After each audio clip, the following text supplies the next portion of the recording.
So just coming to the end, we've got two short presentations now about resources and opportunities within our area. And the first of these is from Dona Love, who is the mycology program officer from the NIH, or National Institute of Allergy and Infectious Diseases in the USA. And she's going to give really quite a short talk, I think, just to tell us what is there. Okay, thanks, David. So again, I'm Dona Love. I'm from the National Institutes of Health in the United States, and I just want to give you a really high overview of the resources that are available to the community. And it'll go by really fast, but please see me afterwards. I'll be here the entire length of the conference to answer any questions. So I'll go briefly over our funding support. I'll talk a bit about preclinical services. These are services that are free to the community and really can help you navigate this translational path to produce diagnostics, vaccines, and therapeutics. And then I'm happy, of course, to answer any questions. So the NIH is composed of 27 institutes and centers. And so it's quite difficult to navigate for folks on the outside. Each institute acts like its own little nation state. We all have our own budgets. So the little balls that are highlighted in blue are institutes that actually support fungal research. So you can see that it's spread across the NIH.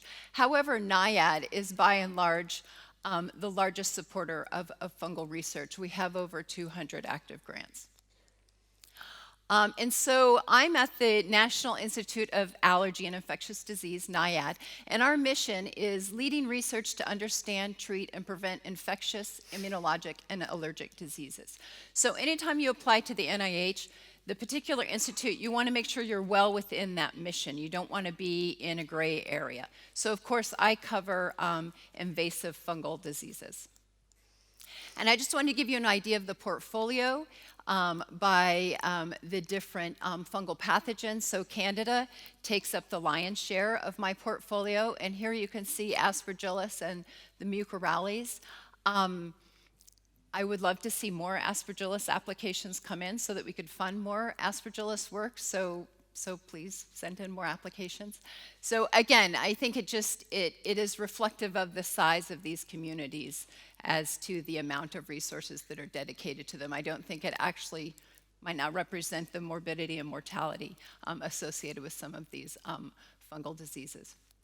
So in my portfolio, we support, it's about $60 million per year. There's 150 awards and about 120 principal investigators. So this is just the basic fungal biology. This doesn't include therapeutics or vaccines. So funding opportunities. You can apply for grants or contracts. We also do contracts. And I just want to emphasize this point, as these are available to international investigators as well. Our regular R01s and R21s, as well as the R03s, are absolutely open to international investigators. So please consider them. Right now, we have some specific funding opportunities for folks in this field. In particular, there's this PA that is either comes in an R21 or an R01 flavor, and this is for advancing development of rapid fungal diagnosis.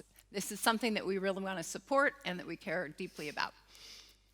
There's also a PAR, which means that it has its own review. And this is available to international researchers. It's called the IRID. And this is available to investigators in low and middle resource countries. So this is a great way for investigators to really get into the NIH system. So if you're from a low and middle resource country, please see me and I can help you navigate this process. We also have contracts that are available, and currently we have a BAA that is open. I think the closing date is May 9th, and this targets therapeutics, vaccines, and diagnostics. And in order to be responsive, you have to be working on either fluconazole-resistant Candida, Candida auris, or Aspergillus. And so you can all thank Tom Chiller at the CDC for elevating these fungal pathogens onto that threat list, and that's what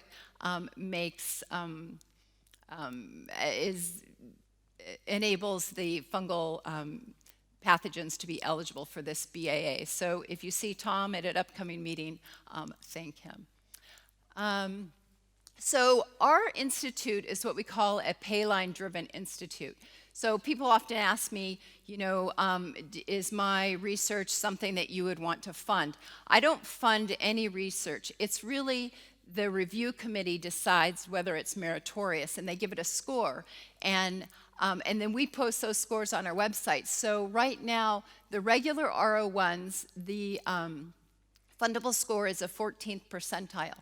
We give a few extra percentile points to new investigators that have never held an RO1, so that's at 18th percentile. And then our R21s are at an overall impact score of 31. And again, you can find all this information on our website, also on Twitter, I think, at NIAID Funding. And if you have any questions, again, please email me. So I just want to spend the last few minutes about our therapeutic development services. This is really a fantastic service. Again, this is free to the community. You don't have to have an NIH grant.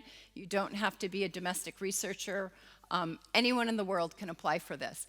And we support the development of interventional agents such as therapeutics and diagnostics, as well as biopharmaceutical products, so your vaccines, recombinant antibodies, et cetera. And there's more information here. But just briefly, the kinds of things that we will support are lead identification. We do in vitro, in vivo, preclinical animal models, PK/PD. We'll do manufacturing, all the way up to even phase 1 clinical trials. Of course, we can't do all of these things for one product.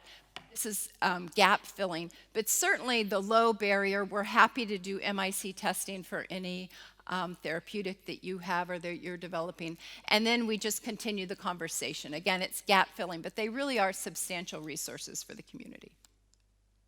So again, in particular, we're happy to do MIC testing. We have a whole panel of fungal pathogens that we'll test your product against, tox testing. We also have animal models, Aspergillosis, candidiasis. We'll run a cocci model for you. And again, these can go all the way up to phase 1 clinical trials. Oh, and I just want to go back to the BAA that I mentioned earlier. That will even support phase 1 and small phase 2 clinical trials, less than, I think, 170 patients. So again, just really quickly, those are some of the resources that are available not only to my US researchers, but also to the international community.